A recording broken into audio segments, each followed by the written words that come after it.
अब उमर रईस साहब, पाकिस्तान तहरीक इंसाफ के ऊपर पाबंदी का एक अहम मामला वफाकी हुकूमत की जानिब से सामने भी आया, फिर ये भी कहा गया कि ये मामला काबीना में भी आएगा।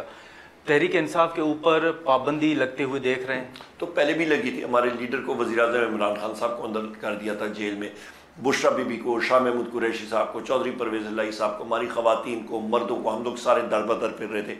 पाबंदी हो गई ना, हमारा निशान हमसे ले लिया गया, फिर भी हम लड़े, फिर भी रब्बुल इज़्ज़त ने कामयाबी दी, पीछे फिर रह गया। इन्होंने ये पीटीआई इन्होंने खुदा न खास्ता बैन करने की कोशिश की, हम लोग कुछ और बना के आ जाएंगे, इसमें क्या बात है। अभी तो कोई भी चीज हो सकती है, सुन्नी इत्तेहाद काउंसिल या नई जमात, कोई भी चीज, जैसे माजी में नेशनल अवामी पार्टी पे बनी, एएनपी बन गई, एएनपी, वो उस पे तस्वीर वज़ीर-ए-आज़म इमरान खान साहब की चाहिए और सब चलता है। तो प्लान बी तैयार है?